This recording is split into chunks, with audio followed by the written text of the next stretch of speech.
Right, and it's episode 430. Do your countdown, go straight in it. 3, 2, 1. Welcome back, ladies and gentlemen, to episode number 430 of the Mail Right Show. John and I were actually having a lively conversation about this exact subject, and here's what the subject is. ChatGPT and AI Mastermind for real estate agents. Now, mastermind is an old Napoleon Hill concept that John may or may not know, and it is definitely something that he probably pulled out of like a keyword titling thing. But a mastermind is generally you take people who have different parts of an expertise and you put them together in one room and you discuss it. Right now, the mastermind is going to be John and I, but we're hoping that all of you will make this a more live, robust conversation wherever you see this content, wherever you listen to it, whether it's a podcast tool or like YouTube. We're going to ask you to do us a favor and join this conversation, and any experiences that you've had with ChatGPT as it applies to practically applying it to your real estate business. We want to know, right, John? Yeah, sure. Yeah, and then no, not yes, sure. Go yes, go yes. We really okay. Yes. We would really love to hear from you. Well, I was going to tell them how they can join us. We do this every Thursday at 2 p.m. Pacific Standard Time, and you can, if you go to the Mail-Right YouTube channel or the Mail-Right Facebook page, you can ask us questions. You can be part of the discussions. We're quite open to answer any questions during the show, and you can be part of the discussion. So remember, join us at 2 p.m. every Thursday. Brilliant. What John said, agreed. As John constantly will say in the show notes, we will both say, actually, he does the donkey work on the show. It's just his own English, his English way of saying he produces the show. And so he most of this stuff is on his channels because I'm not putting it on the Inbound RE. I don't mind being classified as a donkey, folks. You classified yourself that way. I like donkeys, especially if you've got carrots in your pockets. But me and Rob, we're not puppy killers. That's the main thing. Wow, that was a tangent. But yes, we're not puppy killers. All right. So, ladies and gentlemen, we're gonna open up this conversation. But before we do, there's an English bloke whose voice you're hearing, and some of you may not know this gentleman. So I'm going to ask that gentleman to introduce himself. So if you'd like to know him a little better, you have a way to do that. Go ahead, John. Introduce yourself. I just want to know, Rob, who publishes a book and says they shot their puppy and then they kill a goat? You know, I have no idea what you're talking about. I don't keep up with popular culture, so you're probably referencing something really popular. There's some crazy lady that's a governor, and she wrote a book where she says she shot a puppy dog, and also she got rid of a goat that she didn't like as well. That's horrible, isn't it, Rob? Well, sounds like a psychopath to me, but whatever. That is what it is. I mean, I've got my faults, Rob, but I'm an animal liver at heart. Well, us poor, soft West Coast liberals not wanting to kill animals and stuff like that. Yeah, we're big old wimps out here. So I'm going to go with you on the not killing a puppy dog with your own 2 hands or whatever. No, she done it with a rifle. She shot it right between the eyes, as you do. Okay, well, at least she made it quick. Yeah. I don't know. All right. So, John, you haven't introduced yourself yet. You were really on one today. Can you please tell everybody how to find you if they would like to? Yeah, thanks, Rob. I'm the joint founder of mail-right.com. We build really great looking websites on WordPress. Plus, we've got a CRM, a lead generated platform, does text messaging, email, got a social media calendar, and a way of you getting better reviews for Google and for whatever platform you need your reviews on. So it's a great system, folks, at a great price. Back over to you, Rob. All right, ladies and gentlemen, my name is Robert Newman. I am the founder of Inbound REM, another founder, no surprise, and I do SEO, search engine optimization, which means that we can get videos found on YouTube. I can get your hyperlocal profile ranked against your competitors for Google My Business, which is Google Maps functionality. I can get you found in traditional search. And I also build websites just like John does. But I am a different classification. I am more of a marketing company that builds websites as opposed to a website company that markets. So if any of you are interested in any of that, go to inboundrem.com. And true to the inbound marketing bit, we have massive amounts of information that will teach you how to do all this stuff for free. You do not need to hire me. So if you're interested in learning about real estate SEO, go to my website. YouTube SEO, go to my website. Hyperlocal, go to my website. It's all there. It's all free.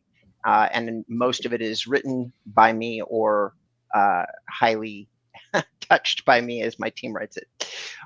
Okay, with having said that, let's jump right into our meaty subject, which has taken us a grand total of 6 minutes to get into today, which is a record.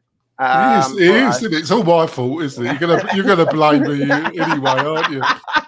So, experience a paradigm shift in real estate dynamics with ChatGPT and AI Mastermind. So let's talk about automation. Mm-hmm. John did a whole bunch of notes on this here today, and he's got a number of subjects, which I'm just going to briefly recapitulate for the audience: property listings, email and social media marketing campaigns, personalizing emails and property listings, again, emails and texts, script writing, ideas and topics, drafting documents, legal documents, summarizing long documents into short abstracts, translating email and text, and enhanced customer support.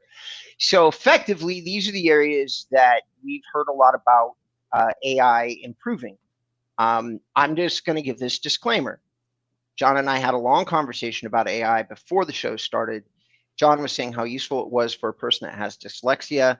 I was saying how I haven't actually managed to find a completely perfect application yet for it. I use it, but it barely saves me money because we have to edit like every page that we write with it. So it is so far a little bit tricky if you're trying to make sure that your voice sounds authentic. However, we do both believe that there are some strong applications. We may come at this slightly differently. So, having said that, number one, writing property listings. Why don't you share with me what you were thinking when you said to use AI for property listings? Well, I think it's the blank page syndrome, as I'll put it. You know, if you've got to knock out some listings and you got the blank page, you say, oh, I just can't do this. I just cannot face this today. So you leave it for the next day.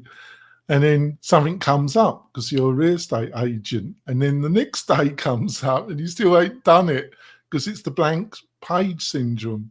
Mm-hmm. Well, using AI, it can really help if you're suffering from the blank page syndrome, as I call it.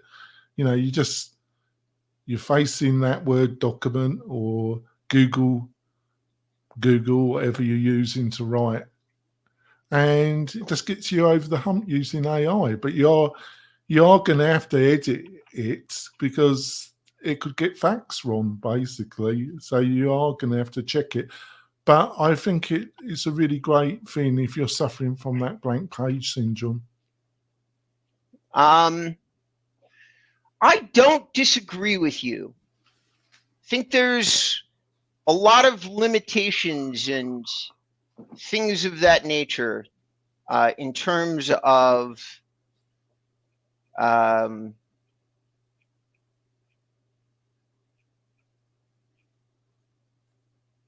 just you know what, I think you have to be very, very, very cautious.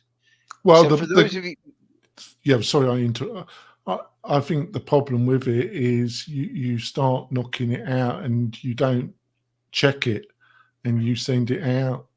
That's the main problem, isn't it? I wouldn't disagree with that. Listen, blank page syndrome, as it was just described, I'm in agreement with that. Okay, my hesitation, the reason I'm sitting here is that I haven't had very many clients that really read this stuff. So making that recommendation, maybe you read it, John. And I believe that if you're going to say, "Hey, I read it," I'm going to go, "Of course you read it," you know, like. But to say, like, I'll give you all an example. There is, if some of this could have been written by AI, and some of it absolutely positively wasn't. Let's see if everybody in the audience can guess what's what. So here's a listing that was for one of my favorite agents that I follow, Christoph Chu, and this is what he wrote. "We just listed this stunning new home, embrace the pinnacle of Beverly Hills luxury living on one of the best streets in the coveted flats. Introducing a mesmerizing, newly constructed masterpiece listed at $23,950,000, just completed in 2024. This architectural marvel boasts 7 opulent bedrooms, 10 lavish bathrooms across an expansive 11,446 square foot floor plan. Nestled on a substantial 15,580 square foot lot, every inch exudes contemporary grandeur blended with timeless design. From the intricate pathways leading to serene outdoor lounging areas to the bold lines and soaring ceilings within, each space captivates with its blend of elegance and state-of-the-art amenities. This residence is not a statement of luxury. It's a canvas where your most cherished memories will unfold. Discover the epitome of Beverly Hills elegance, a home where every detail caters to the pinnacle of high-end living." What do you think? Well, you sold it to me, Rob. It's a bargain at 23 million, isn't it? Exactly. But I would say that less than 10% of that could have been written by AI, had you wanted to. So when you're putting it on the page and saying, "Let's use AI to get a conversation started," I feel like you would have probably mostly rewritten that. Is it still a good tool? Yes. Would it work for a certain set of people? Super ADHD, super neurodivergent, dyslexic? Yes, it would. It would probably allow your creative juices to trigger. But for everybody else, I think it would mostly be confusing, in my opinion. There's no way that Christoph used AI for this or could even use AI for something like this. We have to agree to disagree there. I see where you're coming from, though. And it's not that I'm just. How would AI even come close to getting any of those details right? Well, I thought it was a bit too wordy anyway. I think most people are going to look at the images, going to look at the video, and I think you could halve that in size. It was pretty good writing, but it was going on a bit for my taste. Got you. Well, for ladies and gentlemen, this is one of the very, very, very rare occasions where John and I strongly disagree. We occasionally disagree. We don't usually strongly disagree. I think that when you're competing for a $24 million property, things like "it's a canvas where your most cherished memories will unfold," like John's laughing because he's not. Well, I'm a dickhead, don't I? I'm a cynical English dickhead, don't I? I think that a certain level of person is going to appreciate the poetic flourish, and it's gonna, and the level of person that I mean is somebody not necessarily educated, as much more as driven, who's going to appreciate the creativity of somebody like Christoph. And seeing as how Christoph is traditionally, I love the guy. He's been on the show. He's a great guy. I really enjoyed our interview. Hopefully, you might come back on it. You have to rustle him up, won't you? all right. But yeah, it's just not that kind of language. Isn't my cup of tea. You know, it's just shorter the better. But you know, everybody's different. You know. Fair enough. Number 2, creating 10, and ladies and gentlemen, right there is probably the defining difference, the defining debate between you and AI. Okay, it's going to depend on who you are. It probably also explains for everybody listening to the show why I'm not using it very much, and John is. So, which is not to knock anything. If you're a nuts and bolts, up in your face kind of marketer, pure and simple, AI can do a fantastic job for you, and it can save you a lot of time. If you're already somebody who is probably leading or creating the ideas or creating a thought leader, whether that's for real estate or anything else, then AI is probably actually going to lower the quality of your work output, and you're going to be like, I've been using it for over a year now. I was an early adopter, and I've got my suite of tools now, my AI tools, and it took over a year of trying different tools, and I spent a bit of my money on AppSumo. It's a website, folks, where you can buy new technology at a discount price. And some of the tools I bought didn't really work out. They were rubbish, didn't really work for me. Other tools, I've got enormous value, but it's taken me over a year of trying different things, different processes. So that's my experience. You got to play around with it, and you got to find different tools for different scenarios. But I think it's made a big difference in my output. Beautiful. All right. So number 2, are you using it to do email and social media marketing campaigns? You've got that on number 2 on the list, creating 10 email and social media marketing campaigns. Do you use ChatGPT for these things? Yeah, for my newsletter, parts of it, I do utilize it, but I read it, I edit it, I humanize it, as I call it. Humanize. I'm not sure that word actually exists, but it should do, shouldn't it, Rob? It's not a bad word, is it? It does exist. Yeah. Humanized. Humanized. I kind of insert my humor. Well, some Americans don't think I'm very humorous, do they, Rob? You are very English. I will say that. Yes, I am very English. Go ahead, but you use it. Is that diplomatic? Is that because you think it's helped you? Well, are you because you're my associate? We've never met in person, have we? No. But one day we'll have to, won't we? But I think you appreciate some of my comments, but other people think I'm a total. I love English humor. Yeah, you do. So, but I'm a dick too. So what does that say for either one of us? So. All right, so we're going to go to break, ladies and gentlemen, because I have twice asked him the question about his email and using it, and he's only kind of answered it once. So we're just going to come back from break and jump into number 3, which is personalizing property listings and emails. I do not use ChatGPT for any of our emails or social media marketing campaigns. I find the editing process tedious. Yes, I can produce something in a second. I've done it many times, and then I completely rewrite it, which drives me crazy. So I just don't. I don't use it. But that's again just the defining difference between us. I can make a social post though in under 20 seconds. So it has some value. There are some areas I do use ChatGPT in, which don't appear to be in John's email, but I will cover them in the bonus section at the end of the video. I also have a high level of hope for some technology that is related to AI that is John didn't cover here, and I'm going to cover that too. So we'll go to break. We'll be right back. 3, 2, 1. Welcome back, ladies and gentlemen, to the Mail Right Show. We're coming back from a very long, heated discussion. No, I'm just kidding. We're not. It was 2 seconds after I said break. But we're going to jump right back into the subject matter on for the show today, which is personalizing property listings and emails. Every potential tenant or has different requirements and tastes when it comes to the property. While some people prefer natural and light space, others might prefer the importance of clean subterranean stations. All right.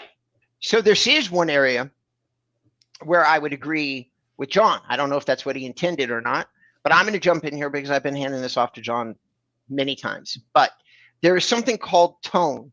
Very few clients of mine in real estate ever talk to you about tone. You can do personalized, folksy, happy, upbeat, clinical, technical. There's all these tones that you can hit, and tools like Grammarly and other tools that we do use inside our business oftentimes can alter or change the tone of something for you. Now, I don't get this often in my business. We don't oftentimes getting somebody saying that they want to change the tone. However, every once in a while you come across like an English major or something like that, or a lawyer or somebody who's got some kind of very high pedigree degree that I do, and every time they tend to be extremely time-consuming clients. So That's very tactful. I struggle with that one.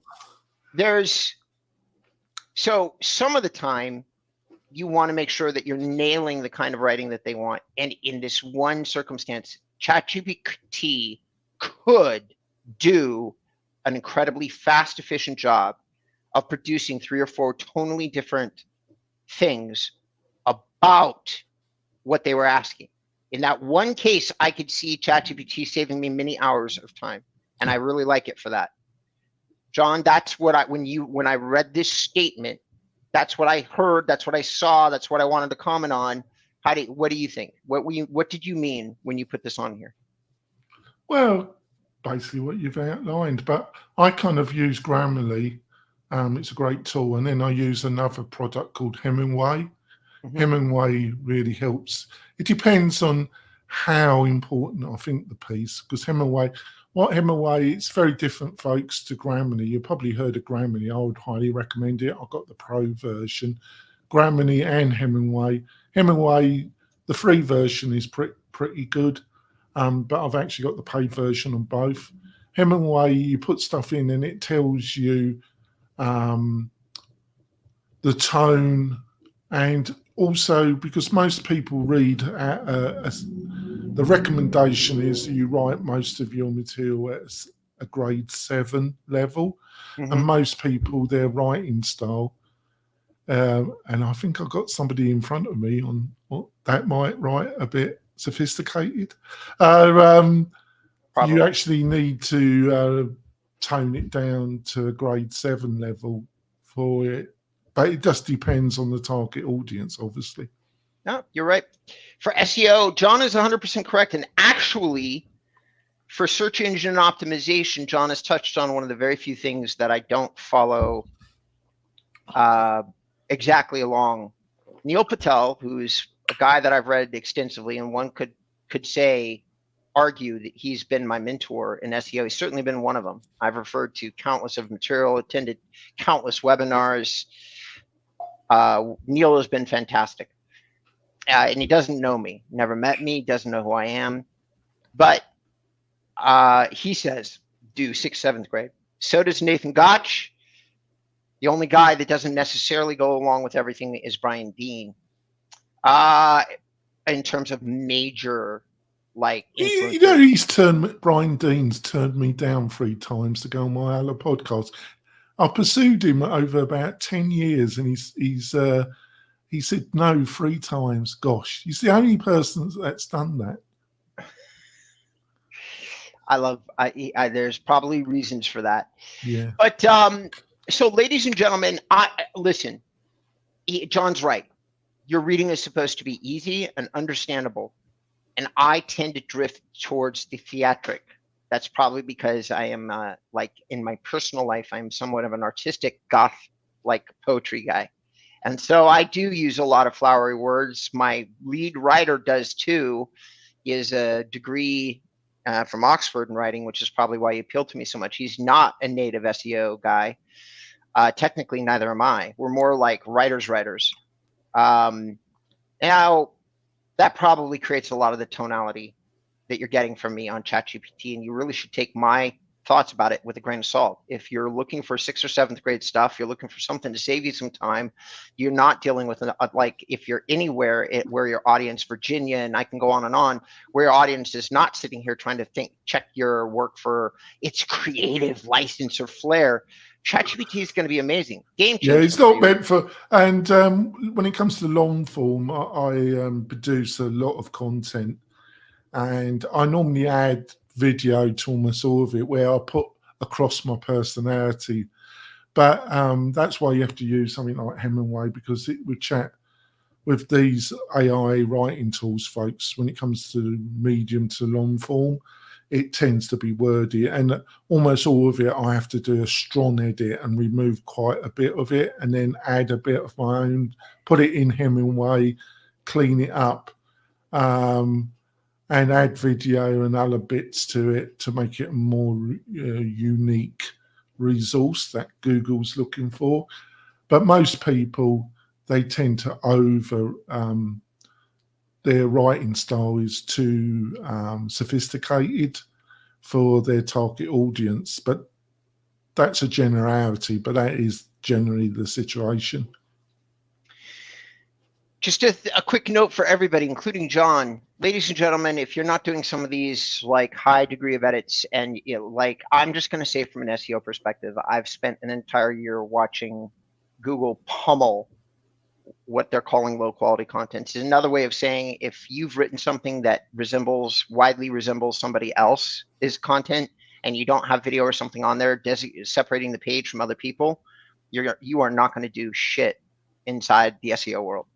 So please don't look at this as that. If you're looking to do some technical writing, fill a website up and have it be useful and informative, but not necessarily rank for SEO, by all means, proceed forward with ChatGPT and other tools. It is almost taking a professional designation to understand what you could and could not do with ChatGPT and rank for SEO safely. So that's probably a whole show unto itself, John. Well, it might do that next week. Shall we do that next week? Yeah. Yeah, so let's keep going with this one, though. Improving your emails and texts. Now, here, finally, is likely someplace we would agree heavily. So go ahead and share your thoughts here. Oh, sorry, which one are we doing? Improving emails and texts. Is that not where we're on? Yeah. Or well, it's kind of, I think, shall we move on? Because I think we've writing scripts. Yeah. Writing scripts. Yeah, I think that really can, especially because you've got TikTok, you've got Instagram, you've got short form on YouTube. We've covered this. We've actually even covered the tools that can help you put in a long form video and then cut it up. I haven't done it really because I've been focused on about 3 specific social media platforms, and I've been just individualizing the content on these different platforms because they're targeted at slightly different audiences. The 3 that I publish a lot to YouTube, I publish a lot to LinkedIn, and I do a lot of SEO writing articles, but they're aimed at slightly different audiences. So that's what I concentrate. But I think for real estate, doing video and then utilizing these tools and that enable you to write scripts. There's even a tool that a lot of people, they can't, it took me a long while to be able to look straight into the camera and just yak basically and write bullet points and memorize them. I've always had a good memory of memorizing a lot of information. So I don't find it difficult. Other people find that really difficult. So they have their notes and they write the whole thing out. So you're moving back and forth. Well, there's actual technology. You're looking at your notes back. It actually forms the video so your eyes are always at the camera. It's amazing. So there are technologies that are really in the AI space, especially around video script production, that are really quite useful, Robert. Copy you.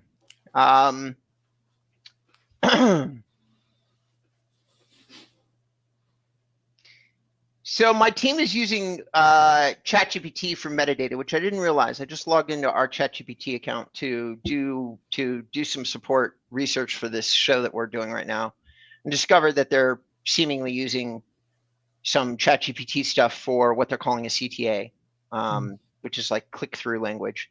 And so discover the serenity of Agua Caliente Ranch Estates in East Tubac. Explore spacious properties nestled in breathtaking natural surroundings. Don't wait. Visit us today. The click-through was visit us today to find your dream home. It's not bad. As a matter of fact, I would argue it's probably as good as anything of that my junior SEO guys would do. So it's probably improving our overall quality at a certain level as it relates to massive work that we're doing on the client side. I feel like it would do the same thing for you guys, the people listening to the show. Writing scripts is another thing.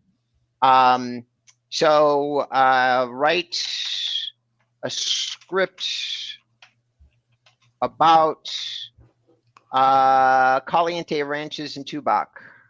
Caliente Ranch. In Tubac, it's probably not going to be descriptive enough. I probably need to make it like what kind of script. Sure, here's a script for a video. Okay. Drone footage at the expansive landscape surrounding it. So opening shot. So it's drone footage, narrator. Welcome to Caliente Ranch, a hidden gem nestled in the heart of Tubac, Arizona. Here's the promising tranquility. Scene transition, aerial view of the ranch properties in the morning sun, casting a gleaming light. Narrator at Caliente Ranch. Each home is a masterpiece designed to blend seamlessly. And what the large language models are doing is they're looking around for other people who've already done content on Caliente Ranch. Now, Tubac's a very small town, but somewhere, somehow, ChatGPT has pulled this language or is extrapolating. And the problem with the tool is the extrapolation part. It may or may not have homes that blend naturally into the landscape in Caliente Ranch. I have to check that. I have to check that right now.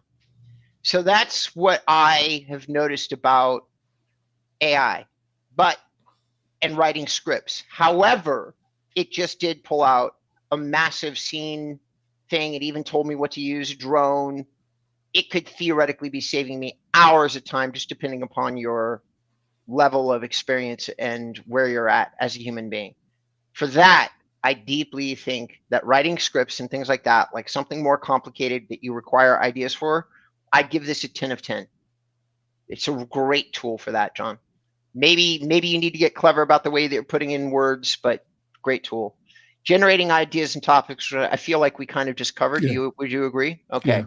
Number 7, drafting legal documents. We certainly haven't talked about that yet.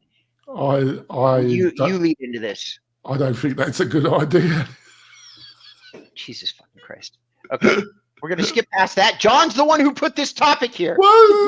He probably let AI write the description for the show. I got these in general. I got from various websites. I don't agree with everything else. It's probably written by AI. No, I think that's an area that could get you into some really hot water very quickly. Personally, myself, right? Agreed.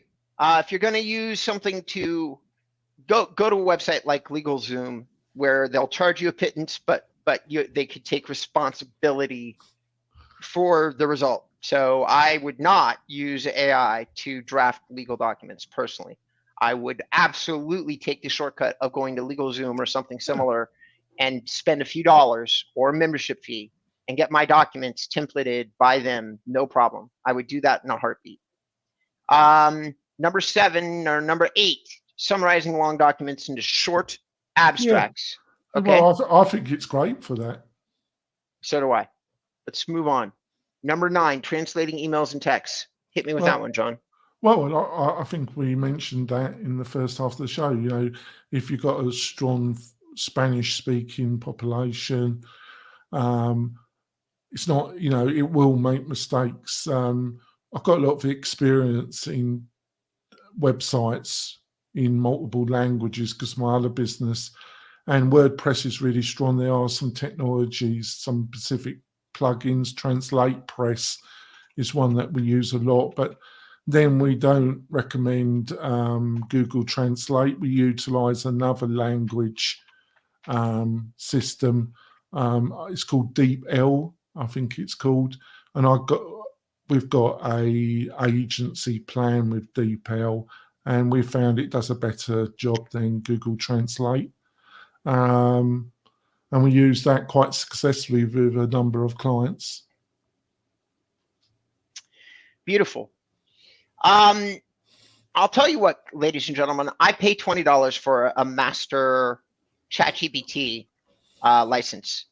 For that $20, I get access to ChatGPT 4, and I get lots of interesting things. Right now, I've just gotten a complete script, including ideas for what was wrong. I said, give me an idea for a real estate marketing video, and they took it to mean real estate, like real estate marketing for you guys. I meant real estate marketing for me. ChatGPT didn't understand the difference. But it doesn't matter. I got a cool idea. Great. But I will say this, it's a very good tool for shortening a lot of different timelines, like for real estate agents. And I will probably cover some of the ones that I do like. And I will show you what you get for your $20. For many of you, that $20 would be the greatest savings that you're ever going to find inside your career as a real estate agent. You could save yourself the money for a high level creative resource. You could do any number of different things. You can get an idea simply and put forward, including voiceover ideas, scene fours. This could shorten the timeline dramatically, even using services like Fiverr. You could save yourself so much time and money. I don't have words for it, depending on where you're at with your career. But if you're brand new, ChatGPT could be worth tens of thousands of dollars for the $20 that you're spending per month. That I love ChatGPT for. I love it for that, especially for those of you who are brand new. Now, last but not least, translating emails and texts. John was absolutely correct. Enhanced customer support. Talk to me about that for a second, and then we're it's not as bad. It's not as bad as the legal thing, but what I mean by it, folks, is that this is going to apply to all chat on your website. Basically, this was pushed. There are some specific services aimed in the real estate industry. Got a lot of track. I do get a lot of flow by having a chat, but it's one of my team that answers, or it's mostly me that answers. It pops up on my computer, so you get a reply from me. When it's automated, I know what this is going to be used for. I know how it's going to be pitched in the real estate industry. It's already been pitched in the way I thought it was going to be pitched. I think it's this is only my view of it, is be a bit cautious about this, because the fundamental thing, just be a bit cautious. But if you're on the road, then it could stop a client. It could get a client's details, and so you then can ring them up. It swings and roundabouts. But I'm just a little bit reluctant in this area by the way it's been talked about and pitched, if you know what I mean, Robert. I do. Doing chatbots for customer support. I've experienced more than I've built. I have hated every single one with a burning passion that defies my ability to communicate it to you on this podcast. I always figure we want to keep it semi-clean, don't we? Oh my God, I hate it. The second I figure out I'm speaking to a bot, and big, huge companies now have like your online experience, like the first minute or two, all served up by a chatbot. And even though it's reasonable, because they're usually asking a set number of questions, I hate that too. Mm. So, and when I have found people actually trying to do collaborative like customer service through a chatbot, most of the time they've lost my business instantaneously, regardless of the personal cost to me. I don't care. You're going to put me on with an AI bot or something like that? I'm sorry. F you. Okay? So I would say for those weird humans out there, and I'm not alone in this. I may be a little unique. I don't think I'm the majority. I think I'm 10 to 20% of the world. Unfortunately for all of you, though, I'm the 10 to 20% that has means, and you don't want to piss me off if I'm your customer. So I'm going to tell everybody listening to the show, hey, listen, use that with an incredibly high degree of confidence. I would say use it only if you're absolutely positively stuck and you have no other choice whatsoever and you need some kind of customer service. And it's been really pushed by, I'm not going to name names because I just don't want the aggro, but it's been really, really pushed. AI, this particular area has been really pushed hard, isn't it? By every single major real estate marketing company out there. You don't have to name names. They all are doing it for the most part. There's only a couple of exceptions. So you and I can remain the anachronists that we are and go, we wouldn't do this. Everybody listening to the show, decide for yourself. But if you're a major broker, maybe you've got to consider chat AI because you don't have $5,000-$10,000 a month to do proper customer service across a very large database.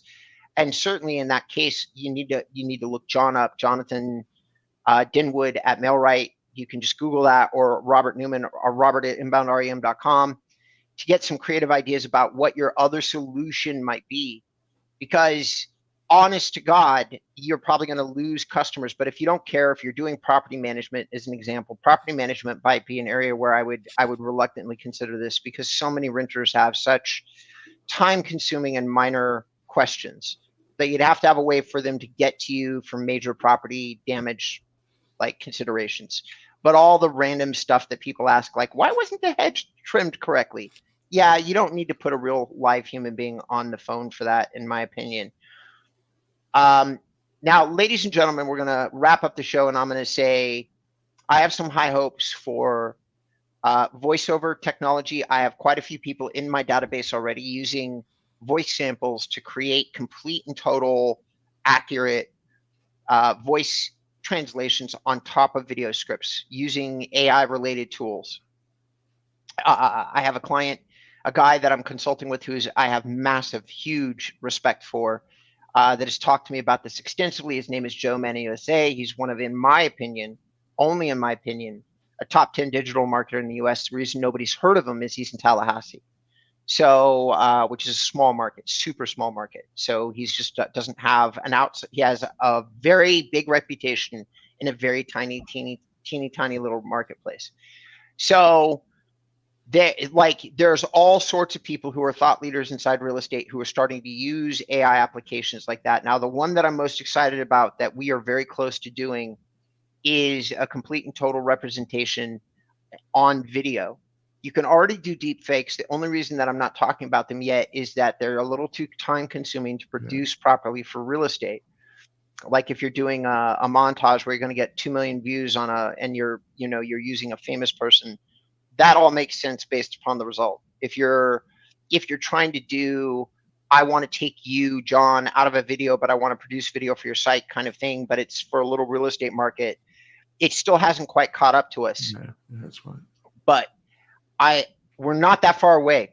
We're really close. Yeah. And the minute that we get there, instead of worrying about plagiarizing every other human on the planet, what I'm super excited about is being able to take all of my clients who don't want to get on film and being able to use this to potentially at least put their feet in the water as it relates to leveraging video correctly. What you had to say, you got super excited. Well, I'm just thinking, it's a horrendous thought, a virtualized video version of me, Robert. I use you as the foil to my comments. Can you imagine it? It's like a weapon against Russians. You could use it as a virtual weapon, couldn't you? Don't get me even started. I'll start singing Sting to you. All right. Ladies and gentlemen, we're going to wrap the show up. I think we've said a lot of good stuff. And there's a few other areas that I'll have to research a little bit deeper before I say them on live on a podcast format. AI is very high on my list. As a matter of fact, I'm going to get off this show and I'm going to do an AI video for Inbound REM, and I'm going to talk about ChatGPT. So for those of you who are just maybe my followers that listen to the show, go over to the YouTube channel. You'll see something coming from me on that. YouTube channel being, you can just Google Inbound REM on YouTube. You can Google Inbound REM and find out how to reach me. You can also do robert@inboundrem.com if you'd like to email me. Just go to my website. You'll find all the info about me and everything else that you ever didn't even need to know right there. John, take it away, sir. Yeah, and if you've got any questions, we're trying to answer them on live, and join us go to the MailRight YouTube channel or go to the MailRight Facebook page. And like I say, we do this show religiously every Thursday at around 2 p.m. Pacific Standard Time. We'd love you to join us. If you've got any questions for Robert or myself, we like to say we'll answer them during the show. Back over to you, Rob. All right, ladies and gentlemen, thank you for joining the MailRite Show today as we talk about, we start to dig into these AI subjects. We're going to tackle another show next week where we'll talk, what did we decide? And it's going to be how we can properly apply. What was the subject? It will come to me. I can't remember it at the present moment. We're great, aren't we, guys? We come up with it super hot. He'll look at the video notes and come up with the subject matter. But next week we'll also be talking probably about the proper application of AI. Oh, using AI in SEO in a more concentrated focus. There you around go. that. How you could do it. Click through. CTAs is a great place to start. Metadata is a great place to start. Very small, specific things where ChatGPT is literally taking from hundreds of possible examples and mixing it up slightly, which the simpler things it does, and it does very well. So I'm excited to get into that. How you can use it. Where is it efficient to use? Can you use it for SEO? The answer to these questions is oftentimes yes, but only in very specific tasks. All right. Thank you so much, everyone. John, turn us off.